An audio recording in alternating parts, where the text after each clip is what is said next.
La désillusion des jeunes Congolais entre scepticisme et crainte pour l'avenir.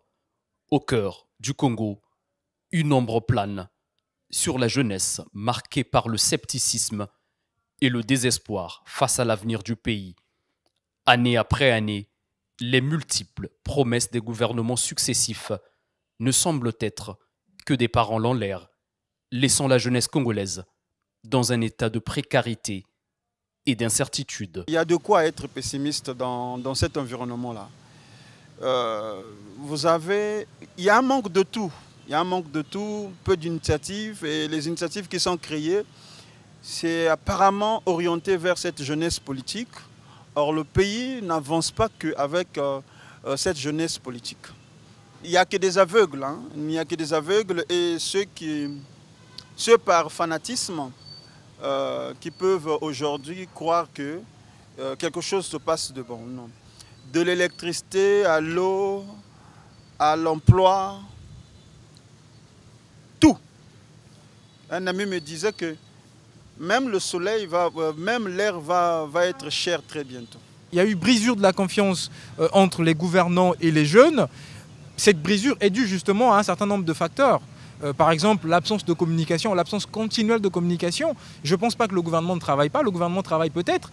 Mais tant qu'il n'y a pas de communication sur ce que fait le gouvernement en faveur des jeunes, au-delà de la communication, on peut également évoquer l'aboutissement malheureux de certains projets ou de certains programmes gouvernementaux. Le chômage, c'est une réalité. La pauvreté, c'est une réalité. Donc, comment voulez-vous que tout autour, il n'y ait pas un scepticisme autour des discours politiques, autour des promesses politiques? Les jeunes ont un regard plus sceptique que jamais. Et je pense que ce scepticisme-là devait interpeller le gouvernement de la République et se lancer dans une politique de restructuration, sinon de restauration de la confiance envers les jeunes. L'État, nous pouvons dire qu'il est démissionnaire. Nous avons beaucoup de diplômés sans emploi. Quand tu vois le nombre, quand tu fais l'étude de ratio, c'est criard. Vraiment, si je pouvais conseiller à la jeunesse, je dirais à cette jeunesse de ne pas tout attendre de l'État. Ils risqueront de passer toute leur jeunesse ou toute leur vie dans la parcelle des parents ou des grands-parents parce que nous sommes à un niveau où on ne peut pas tout attendre de l'État parce que l'État est démissionnaire. On se pose la question, est-ce que c'est un problème des compétences ou c'est de la mauvaise foi? Malgré les assurances répétées, le chômage demeure endémique et le système éducatif et sanitaire est en état de chaos, alimentant ainsi le banditisme urbain et les actes inciviques dans les écoles. Les jeunes, déçus par l'absence de progrès concret, cherchent des horizons meilleurs ailleurs, fuyant la stagnation qui caractérise leur quotidien. Mais je pense que ces jeunes-là n'ont pas tort, qui se bousculent à quitter le navire Congo pour aller chercher l'Eldorado ailleurs. Mais vous n'allez qu'à faire un tour à la préfecture, vous allez voir comment les gens se bousculent à avoir des passeports. On ne fait pas le passeport pour se balader à Pointe-Noire de l'Ici, on fait le passeport pour sortir du pays. Mais pourquoi tant de Congolais ont besoin de passeport? Parce que personne ne croit encore en Congo. Personne ne croit encore à ce pays. La jeunesse est à bout du souffle. Voilà pourquoi une grande partie de cette jeunesse préfère quitter le navire. Notre environnement a occasionné la fuite des cerveaux. Vous savez, aujourd'hui, avec tout ce qu'on vit au Congo, il y a de quoi réfléchir à sortir. Personnellement, je n'encourage pas puisque depuis 2015 à aujourd'hui, il y en a 6476 étudiants qui sont sortis de ce pays-là. Vous regardez les chiffres de Campus France, il n'y a pas d'impact sur le plan social. Et là où ils sont, ils font des travaux, des travaux qui ne représentent pas l'homme qui est allé étudier. Vous voyez? Donc je ne suis pas fanatique de ces éléments d'aller étudier ailleurs. Par contre, je ne peux pas les en vouloir. Personnellement, je me dis, ils ont raison d'aller étudier et d'aller chercher ailleurs. Peut-être que ça va marcher pour eux.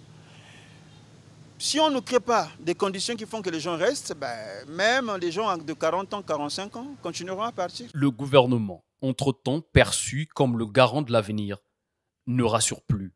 Les jeunes qui résistent à cette réalité locale se heurtent à des obstacles insurmontables, allant du manque de soutien financier au déficit d'électricité, entravant ainsi le développement de leurs initiatives entrepreneuriales. Combien payent les sociétés au centre-ville la ligne du carburant? Combien ils payent en termes de carburant les sociétés? Vous allez vous rendre compte qu'il y a des sociétés au Congo qui payent 6 millions, 7 millions, jusqu'à 10 millions de carburant chaque fin du mois. Vous avez des boulangeries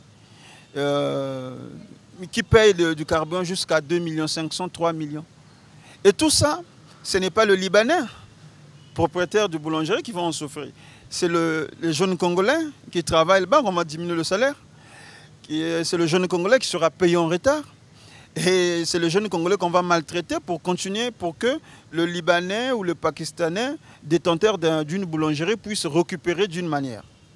Donc, les facteurs sont tels qu'aujourd'hui, j'ai l'impression, nous, l'entrepreneuriat, après ça devient trop aussi, hein, on se débrouille. Sinon, entreprendre au Congo, c'est se donner la mort avant la mort. Même pour ceux qui ont acquis une éducation à l'étranger et ont choisi de revenir, les espoirs de trouver un environnement propice à leur épanouissement professionnel et social s'évanouissent rapidement. Les diplômés, loin de voir leurs compétences valorisées, traînent avec leur parchemin, l'université Mariengwabi devenant, selon un étudiant, un mouroir plutôt qu'un tremplin vers l'emploi. L'utilisation des ressources nationales suscite également des interrogations amères. Les 14 000 milliards des générations futures semblent avoir été dépensés sans qu'elles n'en tirent le moindre bénéfice. Cette détérioration de la confiance dans la gestion des ressources nationales amplifie le désenchantement des jeunes qui voient leur avenir compromis. Face à cette sombre réalité, la jeunesse congolaise s'interroge sur l'orientation du pays. Les gouvernements successifs doivent prendre des mesures tangibles pour inverser cette tendance, offrir des opportunités aux jeunes, restaurer la confiance et rétablir l'espoir d'un avenir meilleur. Faute de quoi, le scepticisme et la crainte continueront de planer sur une génération qui mérite un futur à la hauteur de ses aspirations.